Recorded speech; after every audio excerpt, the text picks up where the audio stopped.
Welcome, guys, to another episode of Nerds for Life SuperCoach. I'm your host, Peter, and it has been a couple of weeks since I have been here, and that is because I have been a little busy, but also I did appear on the official SuperCoach podcast as well with Al Payton, which was pretty cool, actually.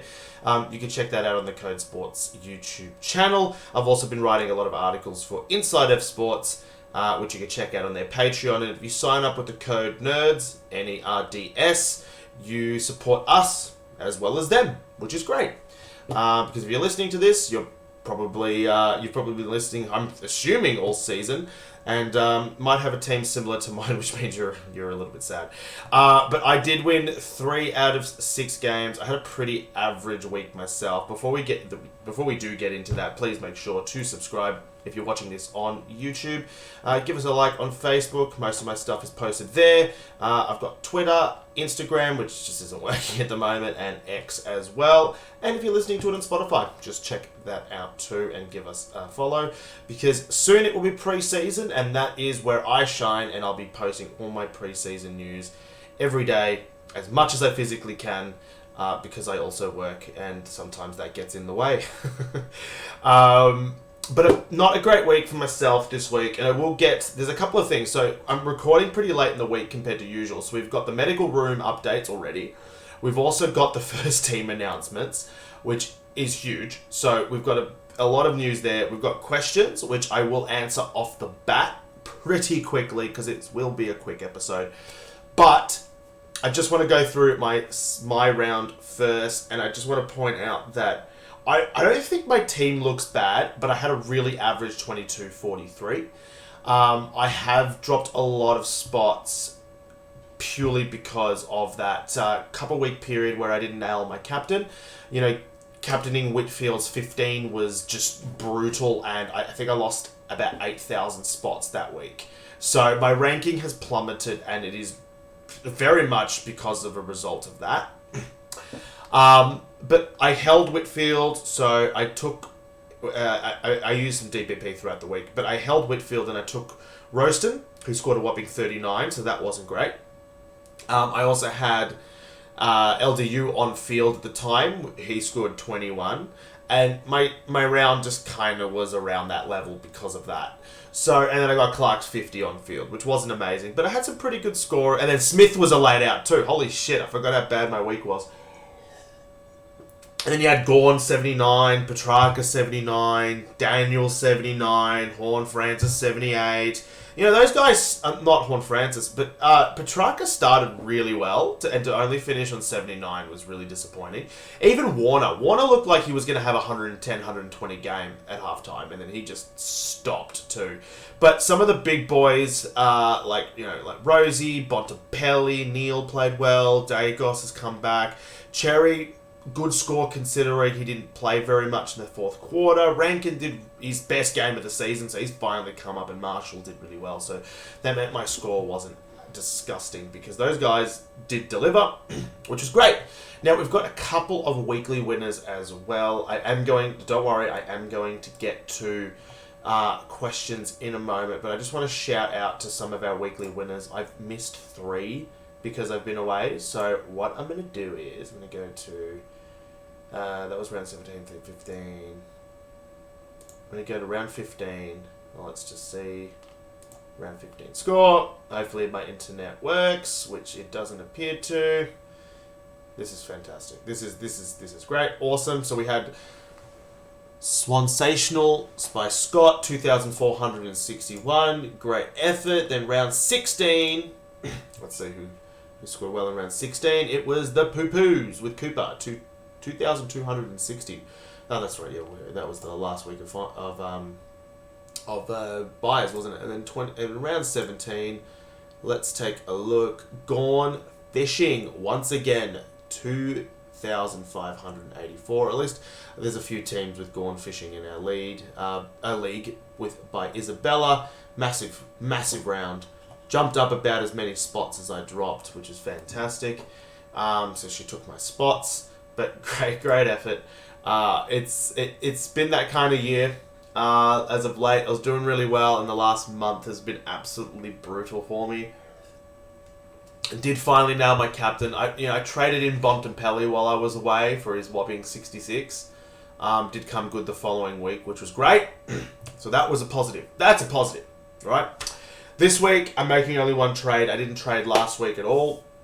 Still got a boost left and 5 trades. Boost is kind of redundant at the moment, but I've got it if I need it.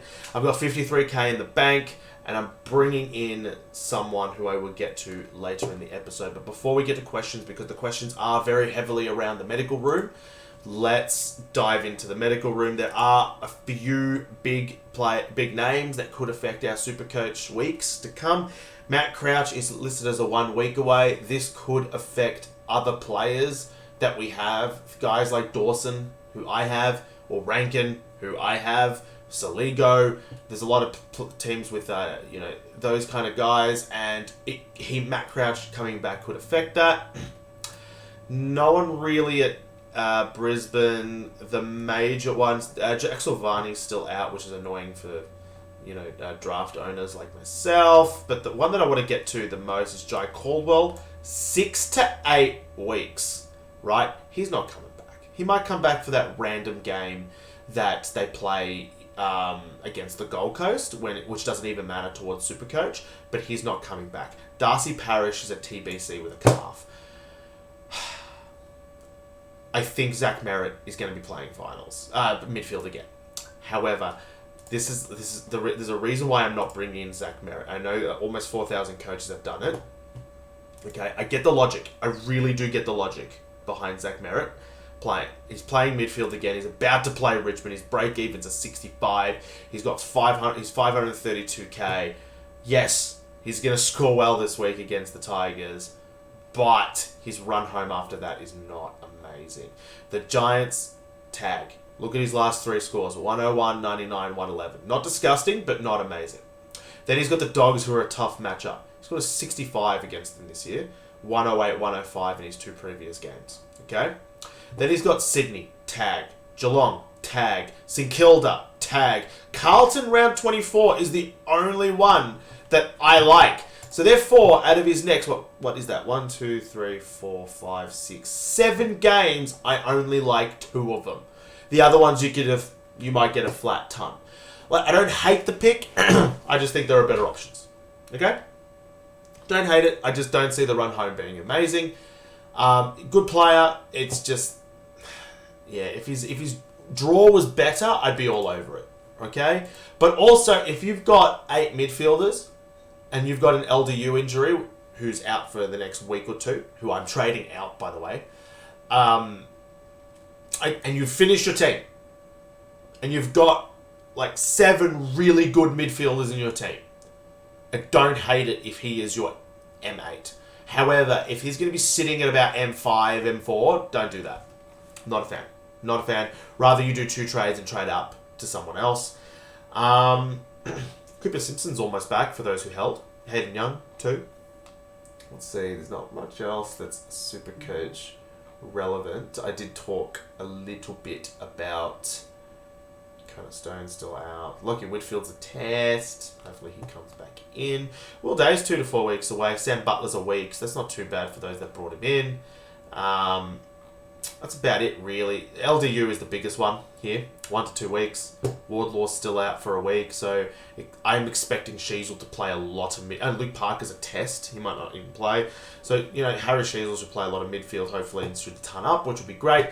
LDU, the reason I'm choosing to trade him out, I know it's a concussion, but the fact that there's a little second week hanging there worries me a bit, and he hasn't been setting the world on fire. He's been kind of like a flat ton guy, and I feel like there's better value from and I only have to make 1 trade, by the way.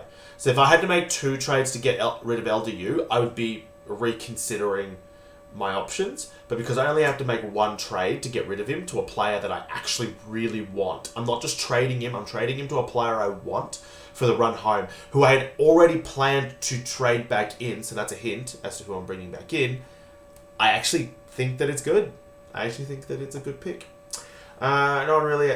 Sad news for Sam Pepper, who a lot of us did start. He's out for the season. He's done his ACL again, which is sad news. The Tigers injury list is ridiculous, by the way. That is nuts. But I've got Sammy Lawler. He's done for the year. Lafau, he got injured again. Lynch is obviously suspended. McCullough, for those who held, is a week or two away. So maybe if you've held him for this long, just keep holding him. One interesting one is Houghton and Gibcus made it through their first games in the VFL. So maybe they come in late in the year. I'd probably jump on a Houghton late in the year just for fun. No one really here. Philippo's 3 weeks. Nothing major there. I think that's about it, really. Riley Bice is a test. For those who still have Riley Bice, not many would. Elliot Yeo, TBC. I swear, Elliot Yeo's been like a 3 to 5 weeks every week, every round, and then suddenly he's a TBC. Well, it's annoying for me because I've had him in my draft league all year, and I drafted him pretty high as well. So, fuck. You can imagine how bad my draft year has been. It has been horrible. And that's that. Now, it's been some news late as well. Some selection news. Site can't be rich. Some selection news too, and that is Pitternet is playing still for the Blues, which means TDK owners, it's looking bleak, mate, guys. It's looking very bleak. This was the issue with TDK all season. We were just hoping that it wouldn't happen, of course, or if it did happen, we were hoping for it to be much later in the year. Earlier in the year, so we could jump off him. But a lot of people jumped off him when he got injured, and then jumped back on him, and now the Pitnet issue is happening. So you could be potentially having 3 trades if you're trying to jump him off him again. But I know someone who jumped on him. Okay, so they didn't start him; they jumped on him, jumped off him,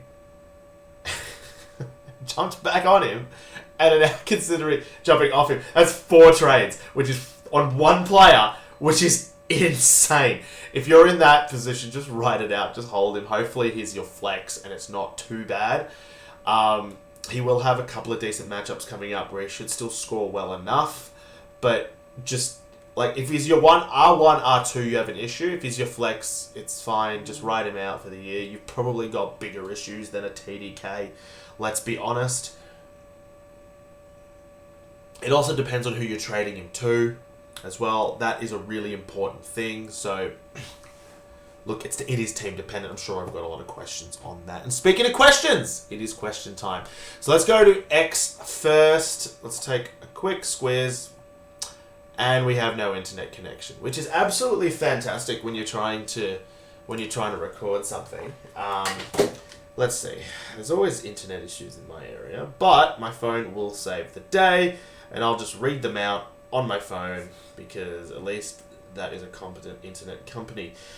All right, so we've only got one. Eddie, Libba or Merit, mainly for SuperCoach finals. Oh, if you make it all the way to your grand final, Merit. However, it's going to be one of those things where nothing loads, isn't it? Of course, it's going to be one of those things that nothing loads. Yep. That is lovely. What the fuck, SuperCoach? What the fuck, internet? Fuck. Okay, whatever. You know what? Whatever. All right, let's just go. All right, so we're gonna go down, and we're gonna go to the draw. Okay, I can't show you, but I will explain it. So this is Libba's next few games. Okay, this is Libba's next few games. Because my phone works, just not my... Wow, it's actually no internet. I'm just going to switch to hotspot as we do this. So Libba's next few games is Adelaide, Brisbane, Essendon, GWS, Melbourne, West Coast, Fremantle. Okay? That is a really good draw. Like, a really good draw. Okay? So, I really do like that. Now, you also got to look at the last 4 games, because that's when SuperCoach finals are, right? The Giants, maybe there's a tag, but let's be honest, that's not going to... The Giants, let's be honest, that's not going to a Libba. It's most likely going to like someone like Bont, maybe. But then you've got Melbourne, who on and off tag, but it hasn't been effective. And West Coast and Fremantle. Honestly, I really do like that kind of finish to the year. And we went back to Zach Merritt. The only player I like, the only matchup I like is the SuperCoach Grand Final. So if you can ride out Merritt up into the grand final, he's captain worthy in that grand final. But Libba overall should pump out better scores, I would say. So Libba for me. Now we move on to Facebook. Now this is... I'm using my hotspot. It's clearly not working. But I will use... I'll go on my phone, which is working, and then I will go to the questions. And we've got a few. Got a few questions actually on Facebook. Let's take a look. Okay. So the first one is actually from Dano from the SuperCoach Co-Captains. By the way, great podcast to listen to, so do check them out. How many Bulldogs is too many, especially in the midfield? Got Bont, Libba and Darcy, with Caldwell out and can hold a week, then strike on Richards, but is 3 to 8 midfielders from the Dogs too many? Let's be honest, and Bevo knows this. He follows the SuperCoach community because in his post game last week he actually mentioned that SuperCoach players were going to be pulling their hair out after he moved Dale around the ground, which they did. Look, honestly, more than one dog for me is always too many with Bevo. But I don't mind the Richards pick. The only issue is if the Dogs just have I don't think Richards, Libba and Bont are going to go nuts against many of those opponents all in the same week. That's just me personally. I mean, yes, they've got West Coast, and that's a juicy one. So yes, West Coast, they probably all three are going to ton up, but they might not. That's a lot of Dogs midfielders. That's really heavily Dogs, right? Not a fan of that, to be honest. I think there are... Richards has had a really good year, though. He's had a really good year. How expensive is Richards? 568k. That's pretty good. I'm just going to take a look. He's been pretty good. His last 2 games have been really average. And one was against North Melbourne, which is a little concerning. I don't know about Richards myself. I'd be going for... I'd prefer McCluggage if you can get to a McCluggage. Or a Wanganeen Malera. If you can get to Wanganeen Malera, that'd be fantastic because his upcoming draw is super juicy. And we're going to get to... internet! Look at that. So his upcoming draw is super juicy. So we're going to get that pretty soon as well. I actually think... Yeah. I think that's too many Dogs. I mean, I would prefer Richards over Libba or Darcy, but you've already got the other players. So yeah, probably too many. I would say too heavily dependent. Brad Edwards, Noah Anderson, or Hugh McCluggage. I can't decide which one to trade in. Interesting. Let's go and deep dive into that. Now I'm just gonna see upcoming draw. Okay. Now off the bat, Brisbane have Carlton, which is really good. Okay, so they've got Carlton. But then they got the Dogs and the Giants. The Dogs is a tough midfield matchup. The Giants don't tag. Collingwood don't tag. But after that, Sydney, Freo, Hawthorn could be tough for midfielders. And then you've got Anderson. Let's take a look at his finish to the year. Now that I have internet. You've got Collingwood who don't tag, Adelaide, Brisbane who don't tag, Richmond. Wow, that's your first week of SuperCoach finals right there. Carlton, Giants, Port. All right, the Giants could tag, Port probably will tag, Richmond and Carlton are juicy, but they're probably tagging Neil. Well, Anderson is the obvious tag pick. Okay. Tough one. I think McCluggage. Yeah. I reckon... No, but you want to make it deep in your SuperCoach final series, don't you? And they're 2 captain games. Screw it. I take it back. Noah Anderson. Just get Noah Anderson. He's 591k. He's a little bit pricey. But if you can afford it, just get him. Just get him in. At least you're securing yourself probably a prelim final in your SuperCoach final series. You've got 2 captainable games coming up for him. So that's... Yeah, go Noah Anderson. Belinda Nolan. With Caldwell injured, who is the best trade under 596k? McCluggage, Goulden, Anderson, or someone else? Well, I feel like we've just gone over the Noah Anderson I really do like, but Errol Goulden is an interesting one. And I will go into his upcoming draw. St Kilda will most likely tag Errol Goulden. But then you've got North, who are really good. Giants are a good matchup. So I believe that Sydney's run home overall is probably better than Noah Anderson's. So Essendon in the finals, Brisbane don't tag. Geelong probably do tag, so that's annoying, but it is at the SCG. And then you've got West Coast if you make your SuperCoach Grand Final. So personally, I'd be going Errol Goulden over the lot of them.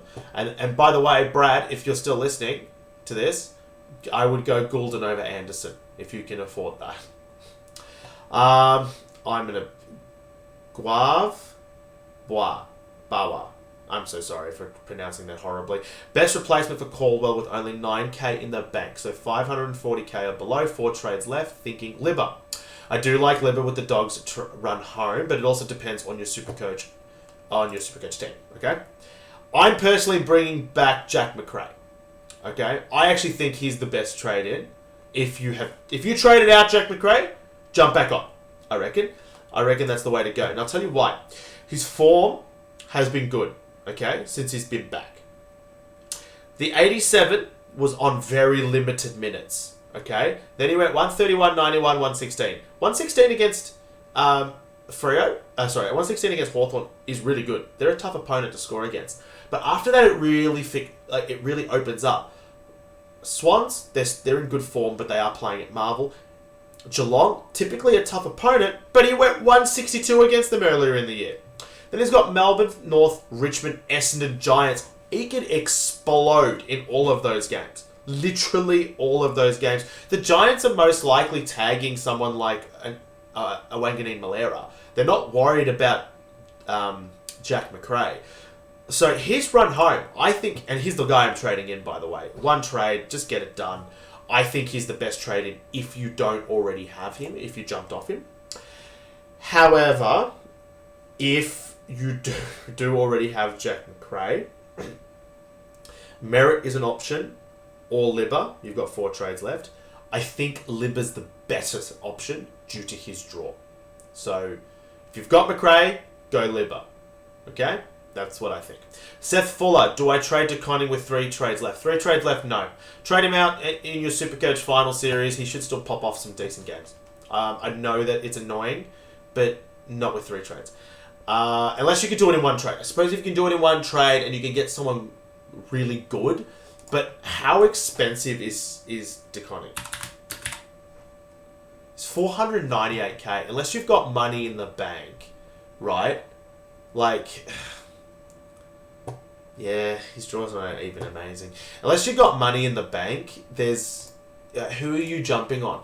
Also, where is he on your field? If he's your flex, it's fine. If he's your ruck, then there's really no other options. Like, if I was to go, I'm not trading out Cherry, by the way. I'm just doing this for hypothetical. But if you were to trade TDK, if you were looking for another ruckman and you had no money in your bank, like, Mark Pitnet is the next best option, which is horrible. You could go Kieran Briggs, maybe. Scoring okay, I suppose. Let's click on him. Kieran Briggs. Let's take a look. His form against... Yeah. He's up and down. At least you've got a number 1 ruckman there. His upcoming ruck draw after this week against Geelong, he's got Essendon, which should be a good ruck draw matchup. Sydney will be tough. Grundy's doing well. He does do okay sometimes against English. North is tough. Wits is tough. Marshall, he should score well. So I wouldn't even be doing that. Honestly, you're just going to ride him out. Just going to have to ride him out. If you've missed a Callum Mills, hypothetically, like if you've missed Callum Mills or a Colby McKercher, you could jump onto one of them in flex only, maybe. But you can't get to another ruckman. You'd have to do 2 trades to make it worthwhile, and you don't have the 2 trades in reality. So I'd be holding out until later in the year and then maybe do a luxury trade later. Nick Hayes, where have you been? Assuming fun holiday and not personal/family stuff. I have been, I got really busy with work last week, and the week before that I was on the Code Sports podcast, so that did take up a bit of that took up my recording time for the week, unfortunately. Ben Tingate, how long, but I'm really glad you missed me. Ben Tingate, how long until next year and I can be hurt by SuperCoach again?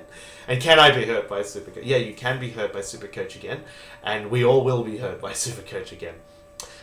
Shane, that's an inside joke, so I'm not going to bother reading that out. Simon Smith, who do I ask for a few more trades? One left and no full primo. Mate, I'm not sure, but when you find out, let me know as well. I actually don't need I'll give you trades. Just give me some cash, please. I'll trade you cash for trade, like SuperCoach cash for trades. I will take that. That's it. That's really it for this week's episode. I've already talked about what my moves are. I will have my captaincy video later on. By the way, this is me on the Code Sports podcast with Al Payton, which is really cool. There you go. Thanks for watching, guys. I'll be back same time, same place next week.